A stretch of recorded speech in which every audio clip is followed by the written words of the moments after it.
بسم الله الرحمن الرحيم.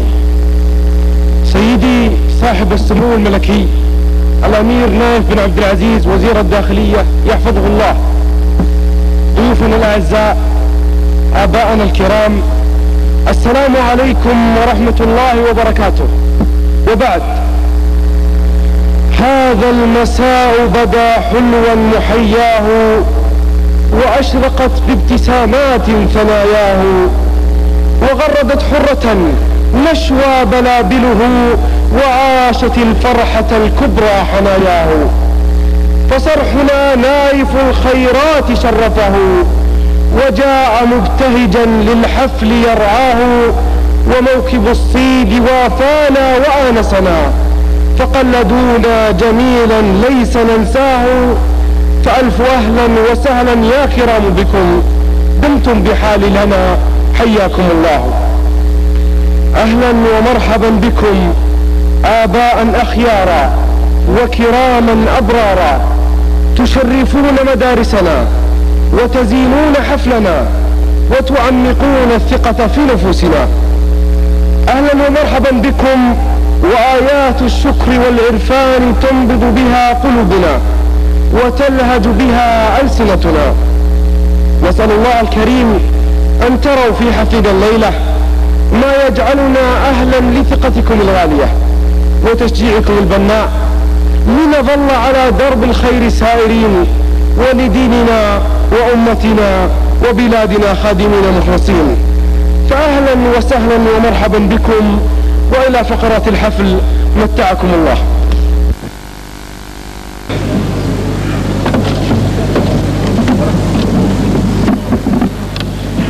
أيها الحفل الكريم، القرآن الكريم نبراس ينير طريقنا ويشفي صدورنا ويطمئن قلوبنا، به تتنزل الرحمات وتحيطنا البركات، فما أجل وما أمتع أن نفتتح به حفلنا ونبارك به أمسيتنا. فمع القرآن الكريم والطالب عبد الله بن إبراهيم خير.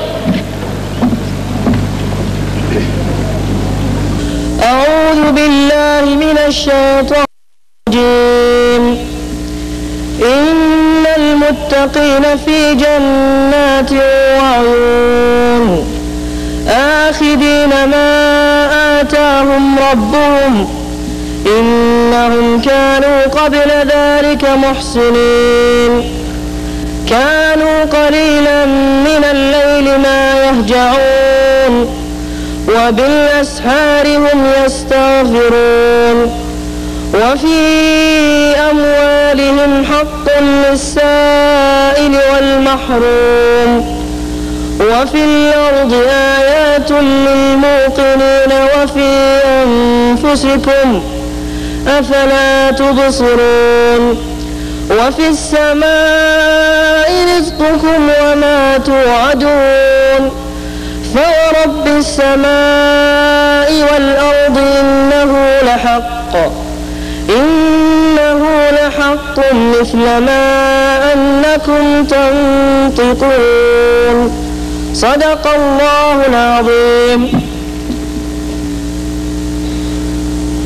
أيها الحفل الكريم، وطني، دياري، أمجاد الماضي وعز الحاضر وأمل المستقبل، يبارك الله المسيرة، مسيرة الخير والنماء، بقيادة فهدنا الباني، فهدنا المعطاء.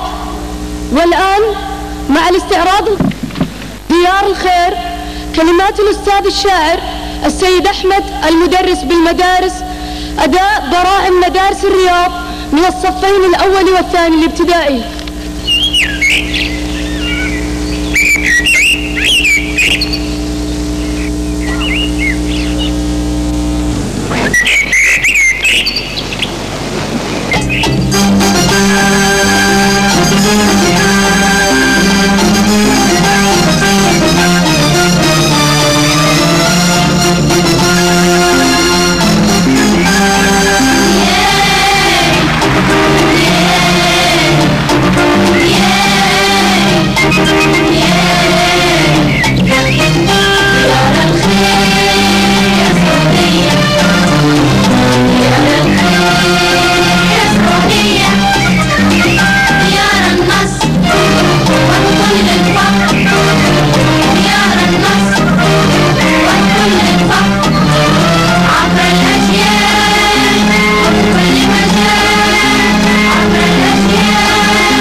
لأسرة مدارس الرياض كلمة يتفضل بإلقائها سعادة الأستاذ عبد الرحمن بن سعود العجاجي مدير عام مدارس الرياض.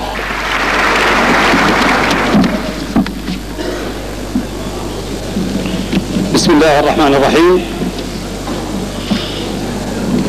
الحمد لله أستعين به في كل أمر وأهتدي به في كل حين، وأصلي وأسلم على أفضل الأنبياء والمرسلين صاحب السمو الملكي الأمير نايف بن عبد العزيز وزير الداخلية،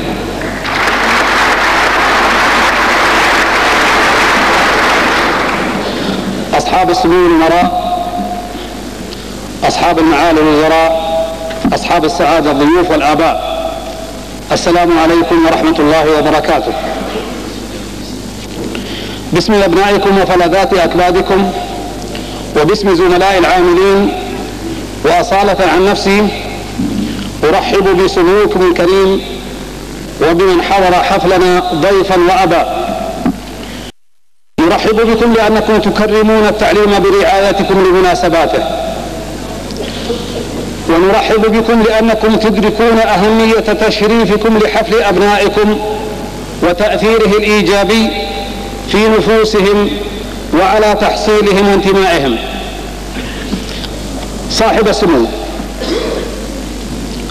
كل منا قد تعلم في المدارس وبقيت في ذهنه ذكريات جميلة تتصل بأستاذ أو زميل أو موقف، خاصة في مجال النشاط المدرسي الذي يبرز المواهب.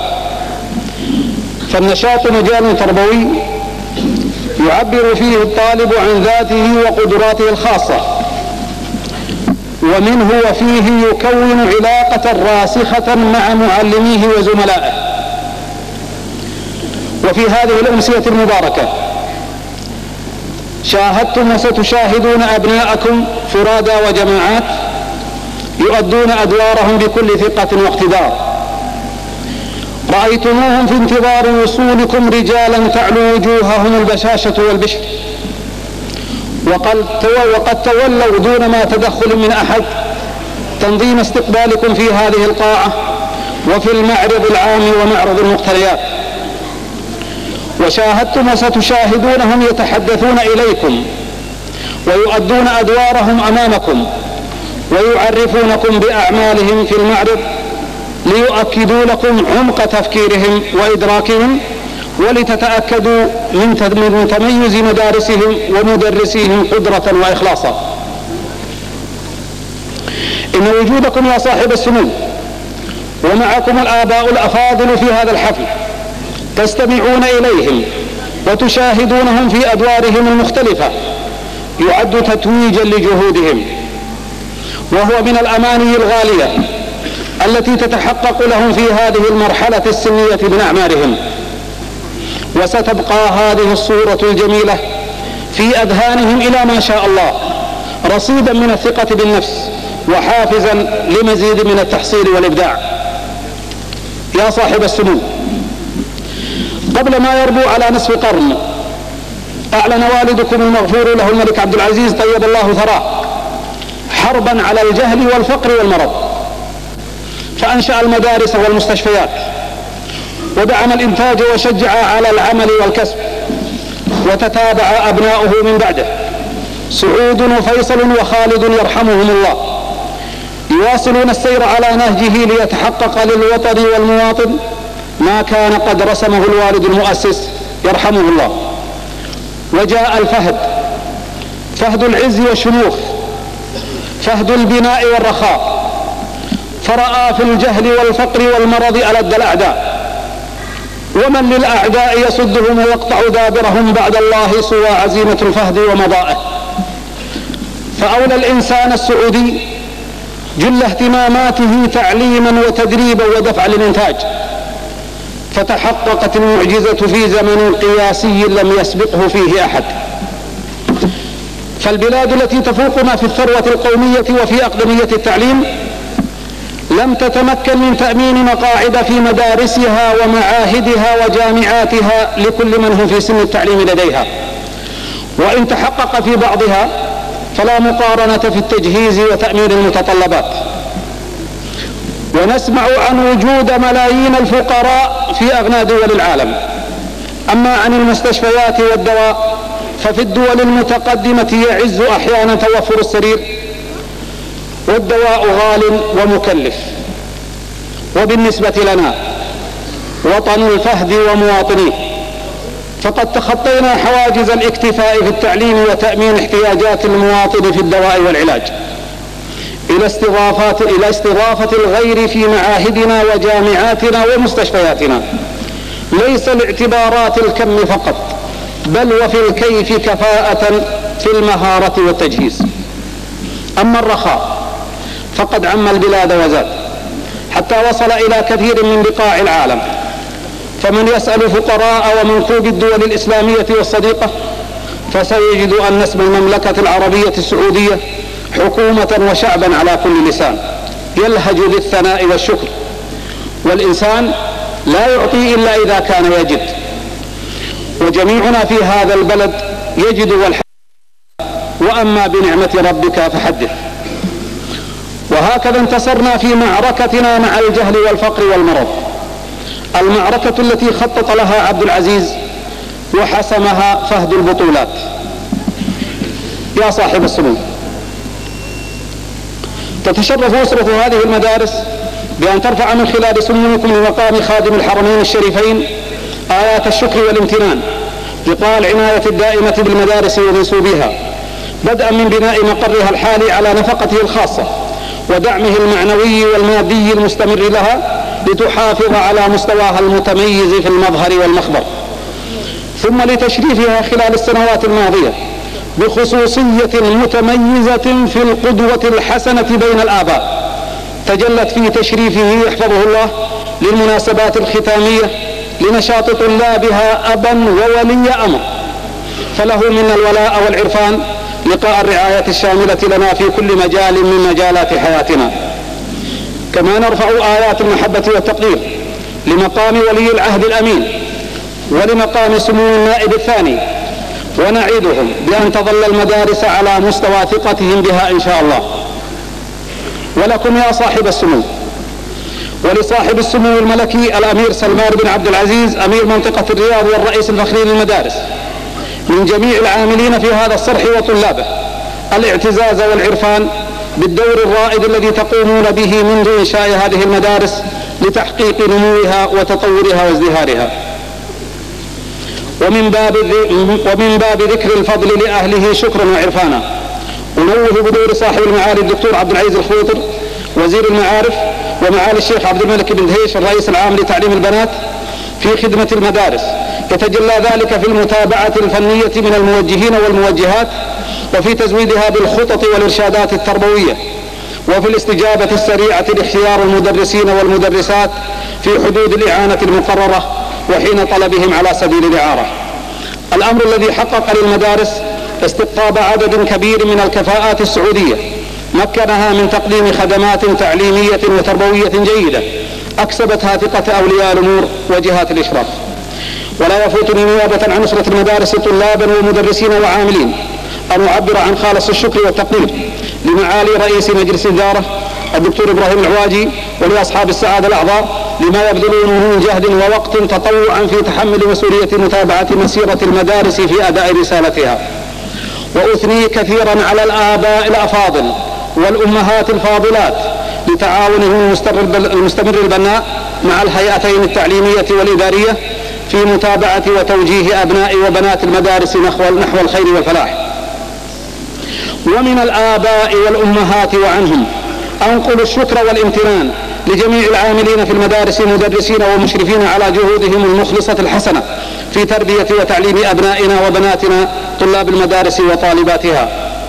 وأسأل الله جلت قدرته أن يحقق الآمال ويبارك المسيرة لتبقى هذه المدارس منارا للمعرفة وصرحا للعلم والتربية يسهم في إعداد بنات هذا الوطن الغالي في ظل رائد وقائد مسيرته المظفرة خادم الحرمين الشريفين وولي عهده الأمين يحفظهم الله.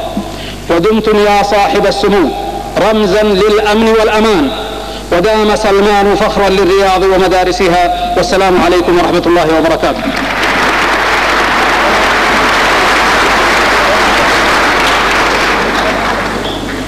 أيها الحضور الكرام، صعب على مسمعي تصديق ما قيل، إذ لم أجد للذي قد صار تعليلا. فما توقعت في عصر الحضارة أن يغتال ثانية قابيل هابيلا، وما تخيلت أن ينهال ذو رحم على أشقائه سلبا وتقتيلا، إخوانه في جوار ثم في لغة وشرعة طرزت للسلم إكليلا.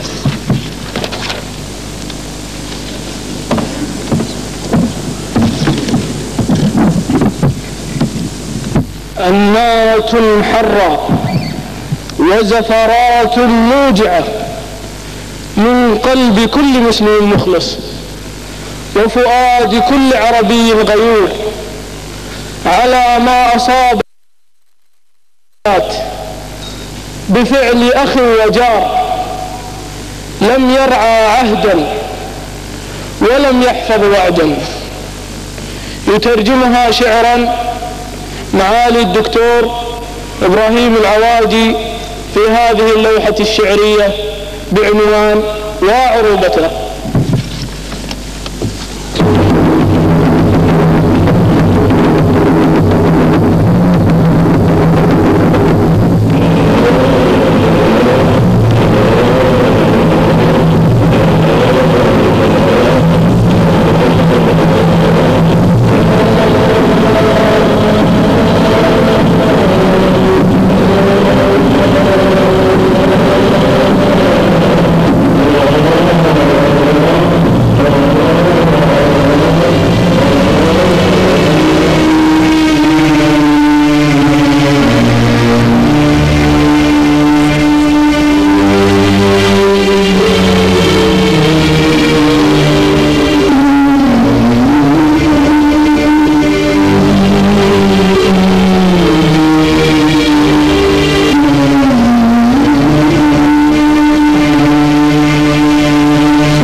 غدرا يا كويتي ألف علة بين الجوانح أقبرت بسم الشفاه.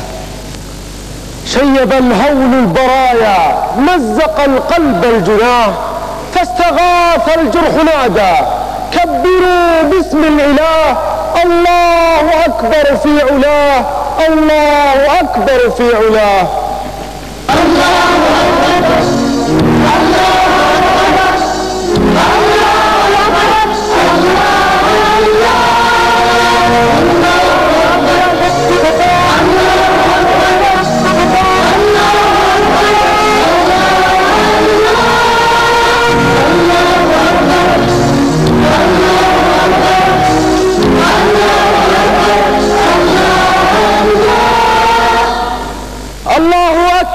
كم للقدس يا وطني في النفس من جزع يدمي ويتقد، بكت طويلا صلاح الدين تسأله متى يعود، فما للعود يبتعد، تأن صخرته من فعل مغتصب، معاون الهدم تهوي فوق من سجدوا، وأهلها عزل في كفهم حجر، في وجه قاذفة تغتال من صمدوا.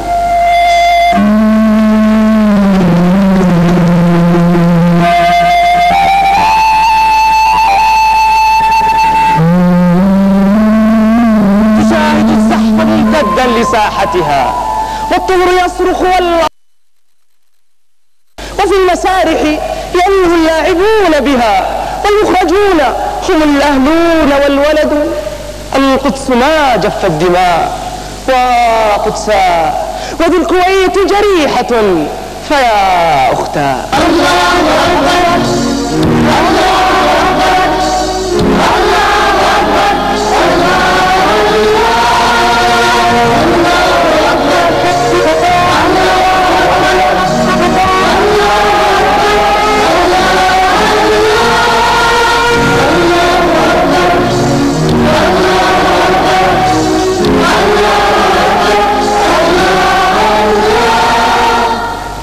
الأدعياء زعامات مذبذبة، ولاؤهم صار عربونا لمن نقدوا، يبدلون حليفا مثل ثوبهم ويوعدون وما بروا بما وعدوا، والقدس في قبضة الجلاد يسحقها، وهم على البعد ثرثار ومنتقد، يتاجرون بها من أجل منفعة رخيصة مثلهم والمشترى البلد.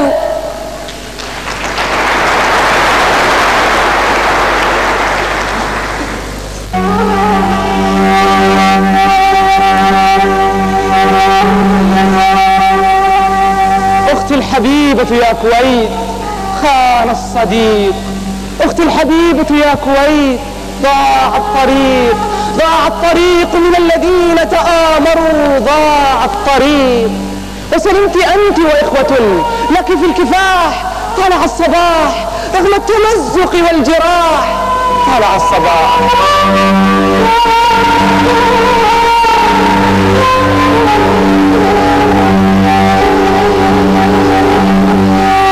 هذا التآمر قد بانت معالمه، عوراء عارية فليذهب الزبد، كالقدس قبلتنا الأولى وذرتنا، ونحن من يحفظ الأيمان إذ عهدوا، أما الكويت فجزء من حشاشتنا، نحن لها الروح والأعصاب والجسد.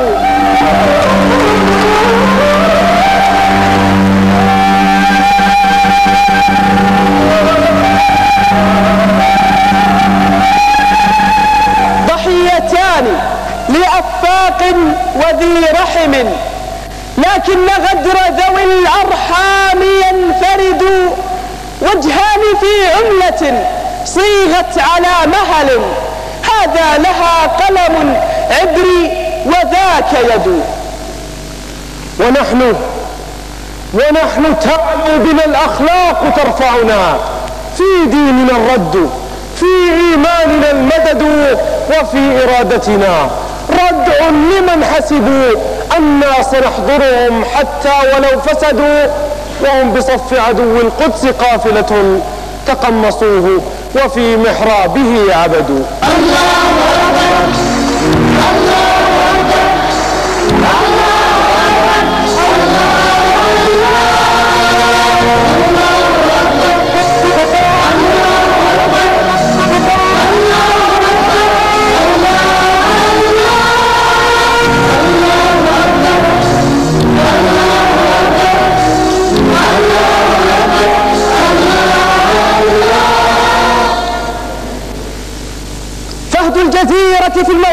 شرف عزتي، رام السلام لحفظ كون الأمة، نادى بصوت العقل ينشد شرعة تحمي البرايا من حماقة جيرتي.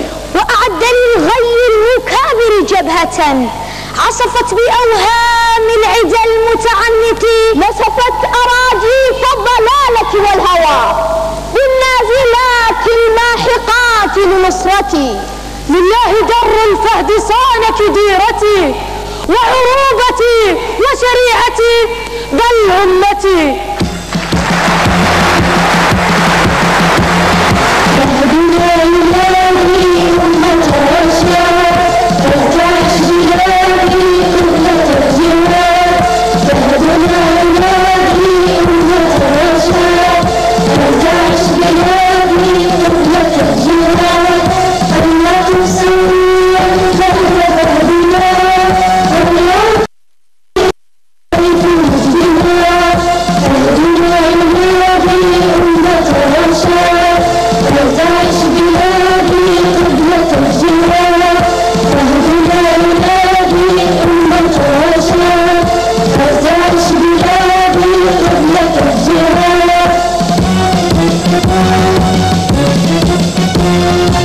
تكشفت يا ذرى الأمجاد يا وطني حقائق ذهلت من روعها اللحد.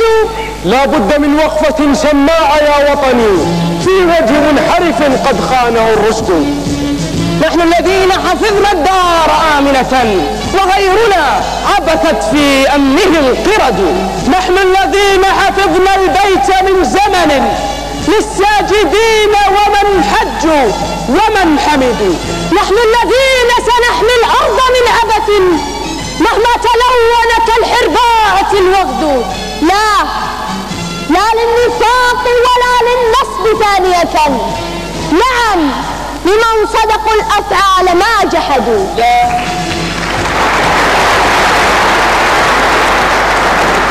لا للخداع ولا للكذب ثانية، نعم لمن صدقوا الأفعال ما كذبوا.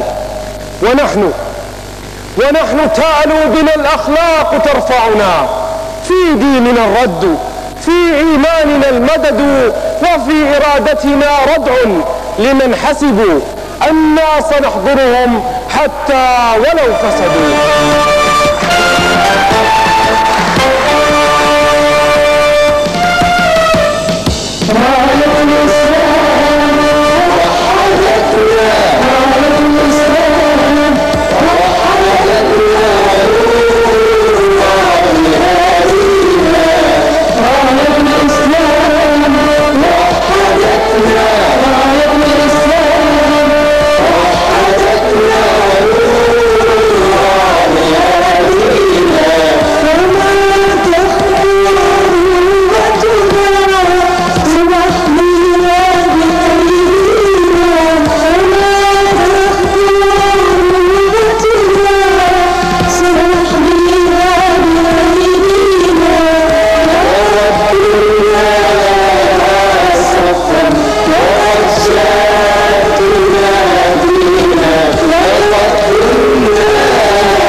والذين شربوا من معينها ورشفوا من رحيقها، وقد كلمتهم شاكرين جهودكم فرحين بمقدمكم في هذا الحفل الكريم. فلا كلمة الطلاب والطالب عبد الله بن فهد بن عبد الله بن محمد.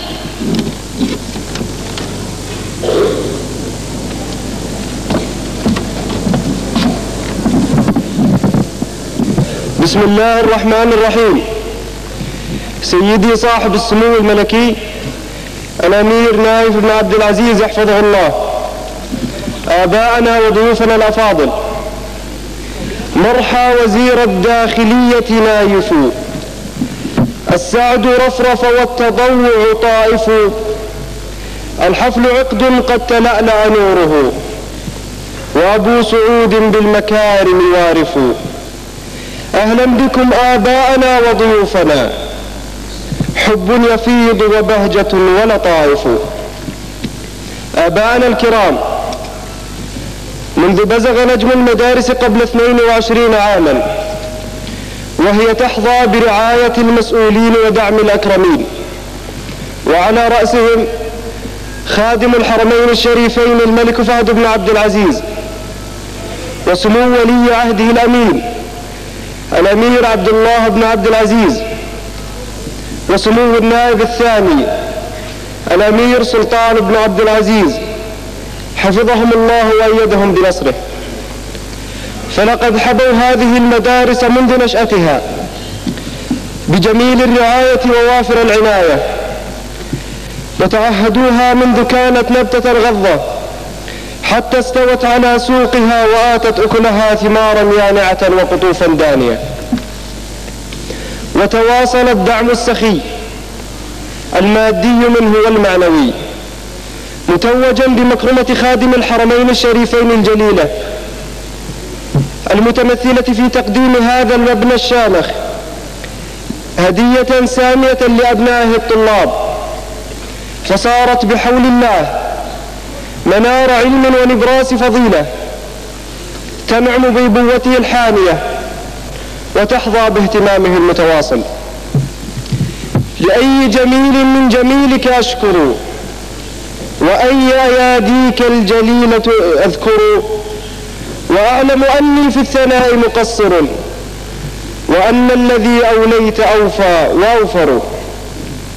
وكم يسعدني باسم طلاب المدارس أن أتوجه بالشكر الجزيل والتقدير الجليل والحب الصادق والثناء العاطر إلى راعي مسيرتها وراسم نهجها، صاحب السمو الملكي الأمير سلمان بن عبد العزيز حفظه الله، فقد أعطاها من وقته الثمين وعزمه المكين ما جعلها بحمد الله معلما بارزا من معالم مملكتنا الزاهرة، وليس بمحتاج إلى مدح مادح، مكارمه تثني عليه وتمدح، وكل فصيح قاصر عن مديحه، لأن لسان الجود بالمدح أفصح.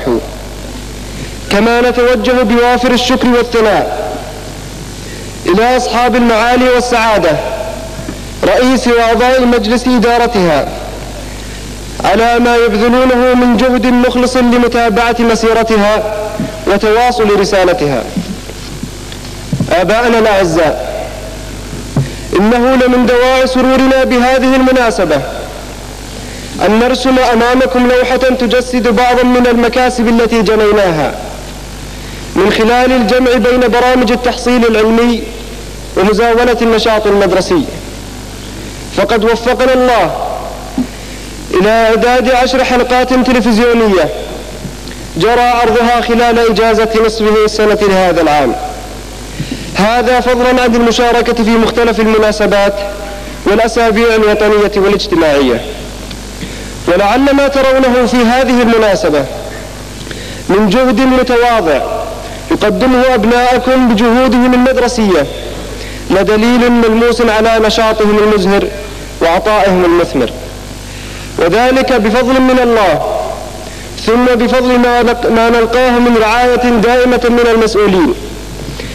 كما يقوم على تعليمنا نخبة من المدرسين المخلصين ذوي كفاءات عالية وخبرات واسعة، ومن خلفهم تقف إدارة واعية تعمل على تذليل الصعوبات وتوفير كافة الإمكانات لتهيئة الجو التعليمي المناسب والمناخ التربوي الملائم. فإليهم جميعا من طلاب المدارس وافر الشكر والثناء وخالص الحب والتقدير. ونعاهدكم آباءنا أن يتواصل عطاؤنا وتتضافر جهودنا لنكون عند حسن ظنكم وليتحقق فينا أملكم، ونظل إن شاء الله مصدرا لسعادتكم وقرة لأعينكم، عاملين على خدمة هذا الوطن تحت راية لا إله إلا الله محمد رسول الله. وقل اعملوا فسيرى الله عملكم ورسوله والمؤمنون. والسلام عليكم ورحمة الله وبركاته.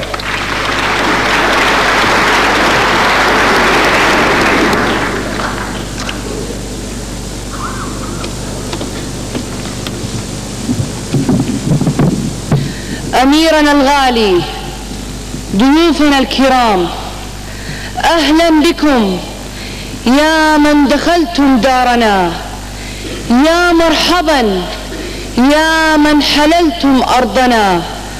مرحبا بكم والقلب يهتف باسمكم، لم لا ومقدمكم يحقق أنسنا. كل الأزاهر والورود تحفكم، والبلبل الصداح يسمعكم غناه، وحناجر الأطفال تهتف مرحبا. أهلا بكم أنتم أعز ضيوفنا، هذه مدارسنا قد ازدانت بكم، وحضوركم للحفل قد جلب الهنا. مع نشيد ترحيبي بعنوان أهلا وسهلا من شعر الأستاذ سليمان محمد غزال، المدرس بمدارس الرياض.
أهلا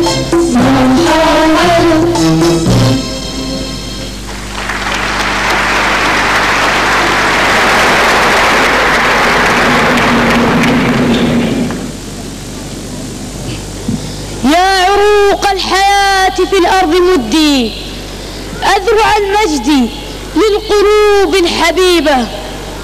حدثيها عن رخصة الحرب بوحي، قد شربنا من التراث العذوبة، وحفرنا على جبين الحضارات حياة لحبنا مستجيبة.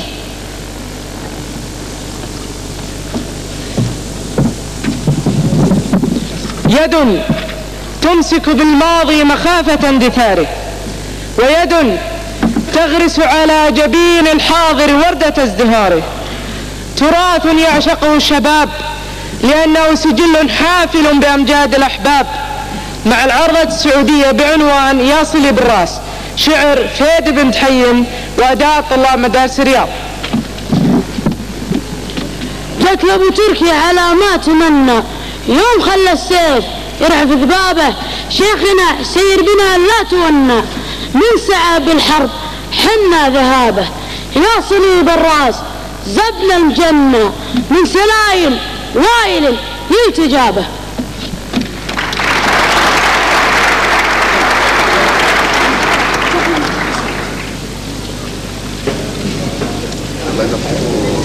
لقبل طول معادي ضونا لضونا العليا على ضيانم، جات لوقت تركي على مراتبنا، جات لوقت تركي على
الحبيب سلاما يا سليل الكرام فخر الشبيبة من شباب تقدموا للمعالي بنفوس إلى الفلاح نجيبة نهلوا العلم والتقى كي يقيموا قمما للعلا تنير دروبه فثمار النجاح أشهى ثمار وعطاء الأمير أحلى عذوبة. فمع تكريم أوائل الطلبة يقدمه الطالب أسامة أسعد عبده. سيدي صاحب السمو الملكي الأمير نايف بن عبد العزيز، أيها الآباء الكرام، ضيوفنا الأعزاء، السلام عليكم ورحمة الله وبركاته. وتستمر مدارسنا الزاهرة ولله الحمد والشكر دوحة علمية وارفة ظلالها مخضرة أغصانها، عطاؤها مبارك وجهدها طيب، لتقدم لوطننا الغالي كل عام مجموعة من الشباب الوثاب المستعد لخدمة دينه وأمته ومليكه، ومن ضمنهم أوائل الطلاب في الشهادات العامة. فما أجملها من لحظات يعيشها هؤلاء المتفوقون وهم يقطفون ثمار جهودهم ويتذوقون حلاوة نجاحهم. وها هم يقفون وقد اشرأبت أعناقهم لاستلام جوائزهم من يدكم الكريمة. ويتشرف سعادة الأستاذ عبد الرحمن بن سعود العجاجي مدير عام المدارس بتقديمهم إلى سموكم الكريم، وهم طلاب الثانوية المطورة عام 1410 الطالب عبد العزيز بن فهد بن عبد العزيز آل سعود، الأول على العلوم الإدارية والإنسانية.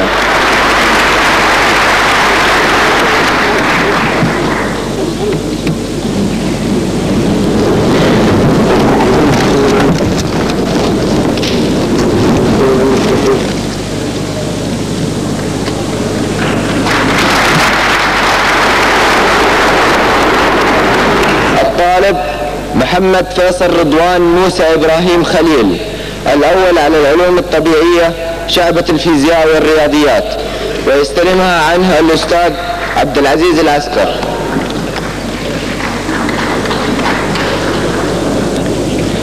الطالب رامي محمد حسن شعث، ويتسلمها بالنيابة عنه والده.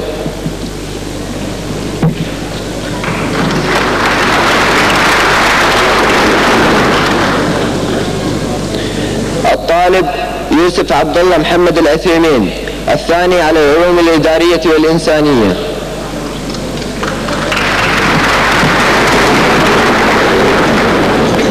الطالب عبد العزيز بن فهد بن عبد الله بن محمد آل سعود، الثاني على العلوم الطبيعية شعبة الفيزياء والرياضيات.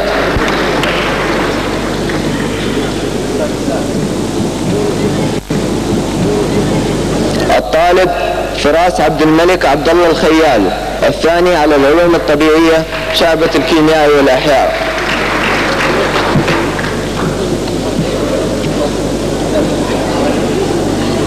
عام 1411 الطالب عبد المحسن إبراهيم عبد العزيز الطوق، الأول على العلوم الإدارية والإنسانية، ويستلمها بالنيابة عنه أخوه. الطالب هاني طلال محمد مكي جمجوم، الأول على العلوم الطبيعية شعبة الفيزياء والرياضيات.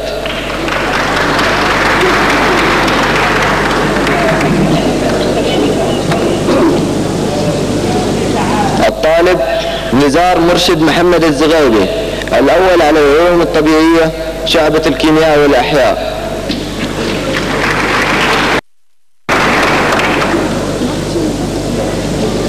الطالب خالد محمد رشاد أحمد، الثاني على العلوم الإدارية والإنسانية. الطالب هشام علوي درويش كيال، الثاني على العلوم الطبيعية شعبة الفيزياء والرياضيات، ويستلمها عنه الأستاذ عبد الرحمن المرداس.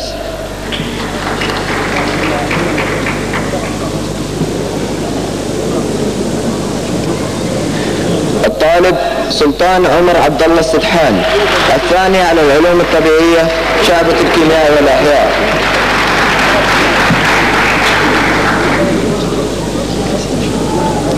عام 1412 الطالب فيصل فرحان عبد الله الفيصل الفرحان، الأول على العلوم الإدارية والإنسانية.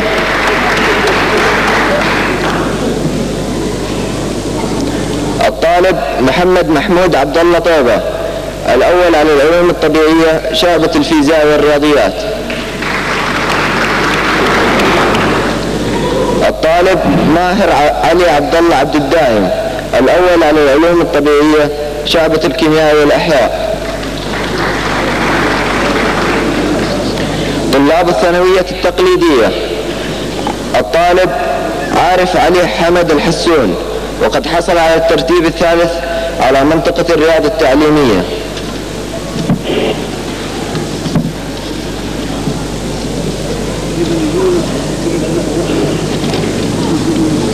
سيدي صاحب السمو الملكي الكريم، شكرا لكم على هذه الوقفة الألحانية التي وقفتموها تكرمون المتفوقين، والتي ستدفعهم إلى المزيد من الجد والكفاح فيكون الفلاح والنجاح.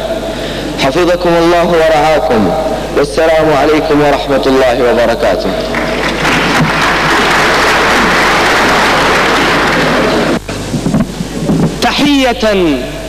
تحية بشذا الأزهار تهديها هذه المدارس في أسمى معانيها. تحية بشذا الأزهار تهديها هذه المدارس في أسمى معانيها، وخالص الشكر والعرفان ترفعه مع الولاء لمن أعلى مبانيها، وتحتفي بوسام الفخر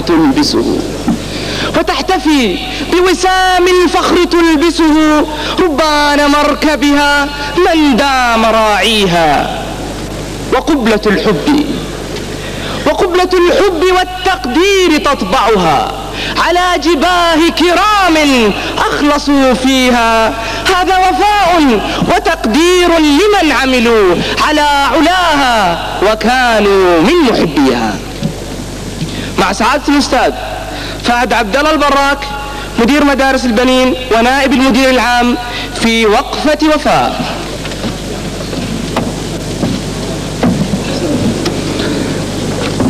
بسم الله الرحمن الرحيم. سيدي صاحب السمو الملكي الأمير نايف بن عبد العزيز وزير الداخلية حفظه الله، أيها الآباء الكرام، ضيوفنا الأعزاء، السلام عليكم ورحمة الله وبركاته.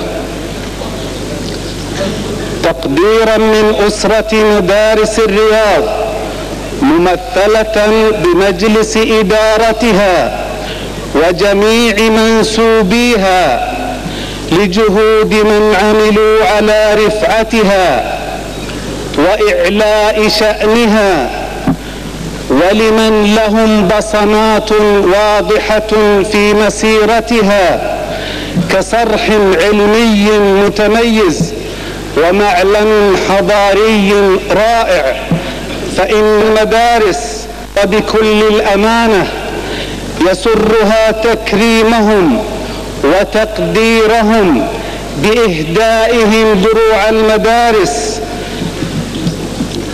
كذكرى ورمز وفاء، وهم سعادة الأستاذ عبد الله بن محمد الشويعر المدير العام للمدارس سابقا، والذي عمل السنوات الطوال دون ملل ولا كلل رفعة شأن المدارس وعلو منزلتها،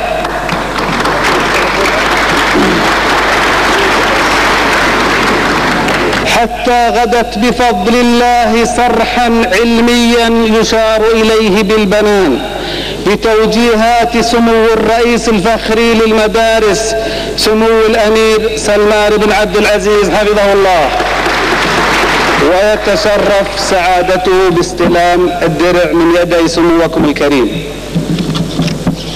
سعادة الأستاذ موسى بن محمد السليم،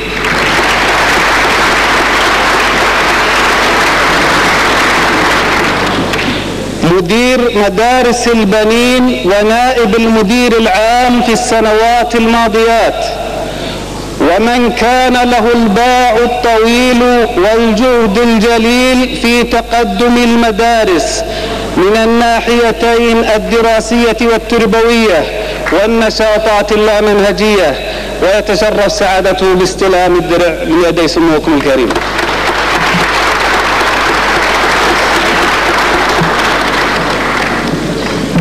الأستاذة نورة إبراهيم الحرقان، المديرة السابقة لمدارس البنات، لإخلاصها الجم وحرصها الدائب وجهودها المباركة، ويتشرف الشيخ عبد العزيز بن إبراهيم الحرقان باستلام الدرع نيابة عنها.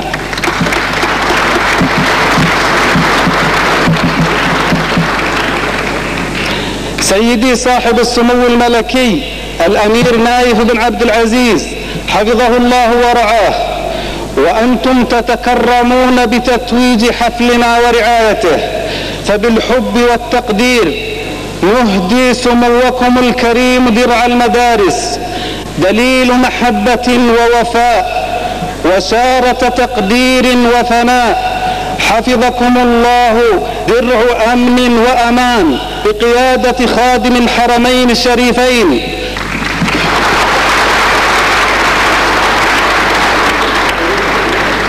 حفظكم الله درع أمن وأمان بقيادة خادم الحرمين الشريفين، رائد التعليم الأول ورجل التجديد والبناء والعطاء والمهمات الجسام. والسلام عليكم ورحمة الله وبركاته.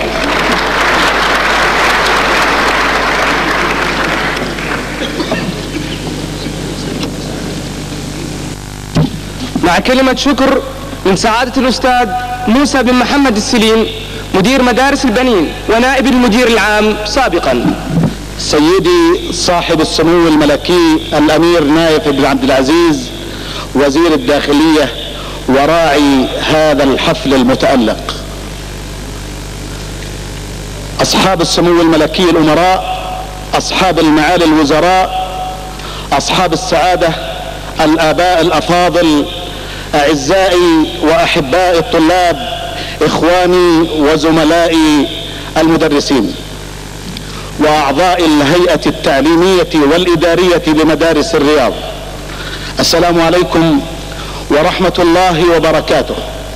في الحقيقة ما جئت خطيبا، ولكن دوافع العرفان والمحبة والامتنان أبت إلا أن أشارك في هذه العجالة المرتجلة أمامكم لأقدم بهذه المناسبة نيابة عن نفسي وباسم زملائي في الإدارة السابقة أسمى معاني التقدير والعرفان مضمخة بشذا المودة والإخلاص للقدوة الأبوية العظيم ورائد التربية والتعليم، الرائد الأول للتربية والتعليم في بلادنا الكريمة، خادم الحرمين الشريفين مولاي الملك المفدى فهد بن عبد العزيز، الذي أعطى هذه المدارس دعما وحبا وتوجيها، أبا مشاركا بإخلاص لأبنائه ومحبة لهم ودفعا لهم إلى الرقي والازدهار لخدمة أمتهم وبلادهم على خير وجه. وشكرا وعرفانا لسيدي صاحب السمو الملكي الأمير عبد الله بن عبد العزيز وسمو الأمير وسيدي سمو الأمير سلطان بن عبد العزيز أصحاب السمو الأمراء على ما لقيناه في هذه المدارس من تعاون بناء ودعم معطاء استطاعت به المدارس وأن تؤدي دورها على خير وجه. وشكرا وتقديرا لرائد هذه المدارس لموجهها الأول لربان سفينتها الرئيس الفخري صاحب السمو الملكي سيد الأمير سلمان بن عبد العزيز على ما حباه لهذه المدارس من حب وود وتقدير ودعم وتشجيع، جعلها في مصاف المدارس المتقدمة الراقية. والسلام عليكم ورحمة الله وبركاته.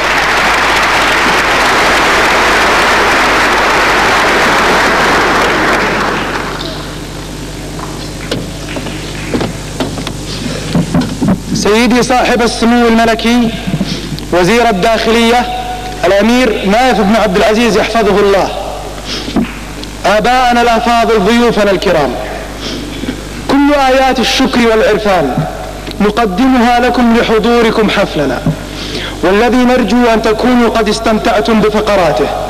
آباءنا الكرام وضيوفنا الأعزاء، ويسرنا دعوتكم بعد الفقرة التالية لزيارة مجال آخر من مجالات النشاط المدرسي لهذا العام، حيث إنه حديث أنامل أبنائكم وشعرهم الصامت في معرض المدارس العام، والذي تفضلتم بافتتاحه قبيل بدء الحفل. وسوف يستمر المعرض مفتوحا لمدة 3 أيام التالية لهذا اليوم إن شاء الله، في الفترة ما بين صلاة المغرب وصلاة العشاء. وإلى الفقرة التالية. ما أروع النصر، ما أبهى مواكبه، يوم اعتصمت قوى الخير بحبل الله المتين تحقق النصر، وقذف الله بالحق على الباطل فإذا هو زاهق، وأشرقت الأرض بنور ربها، وتوجهت المواكب تزف التهاني لحامي الحمى والدين قائد العرب والمسلمين، فاهدنا المغوار. والآن مع الاستعراض مواكب النصر من شعر الأستاذ السيد أحمد المدرس بالمدارس. الاستعراض من عمل لجنة التربية الرياضية، وإشراف الأستاذ عبد الرحمن بن داري، وإخراج الأستاذ حسين بليس.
Yeah.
مناسبة رأيتمكم هذه الحفلة رعاية الدولة واهتمام بتعديل الأمر دعم مستمر. حفلنا هذا المساء لا شك يصور مدى اهتمام الدولة بقيادة خادم الحرمين الشريفين وسمو الوالي الأمين وسمو النائب الثاني باهتمامها بمجال التعليم الذي هو الأساس في بناء الأمة. وقد لمست السرور على وجوه الجميع بما يقول في هذا الحفل الذي يجسد نشاطات مدارس الرياض لهذا العام الذي يأتي قبل انتهاء الدراسة فترة قليلة. والحقيقة لنا أن نفخر الحمد لله بالمستوى الجيد والممتاز الذي وصل إليه مستوى التعليم في هذه البلاد العزيزة. وما أود أن أقدم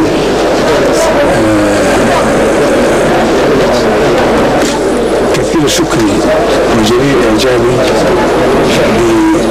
لمدارس الرياض، وأقدم شكري لأخي صاحب السمو الملكي بن سلمان الذي يرعى هذه المدارس، ولمجلس الإدارة برئاسة الدكتور إبراهيم العواجي، ولمدير المدرسة الأستاذ عبد الرحمن العجاجي، ولجميع هيئة التدريس في هذه المدارس لما قدموه من جهد مشكورون عليه. وأرجو طلبة هذه المدارس إن شاء الله التوفيق، وهم بعون الله عدة المستقبل، ونتمنى أن يكونوا أمناء على عقيدتهم أولا، ثم على وطنهم وخدمة قيادتهم الرشيدة. شكرا. ما هي الكلمة التي توصلون للشباب السعودي؟ الشباب السعودي كلمتي التي أوجهها عليه هو أن يضع دائما بين عينيه أنه صاحب رسالة، ورسالته هي العقيدة الإسلامية، هي كلمة لا إله إلا الله وأن محمدا رسول الله. ولذلك عليه واجب كبير في وطنه وخارج وطنه، ويجب أن يتمثل بالمسلم الصحيح والمواطن الصالح الذي يخدم وطنه وقيادته إخلاص وأمان.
مدارس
للدين خادمون لأني طالبون من كل سائرون يقرأون القرآن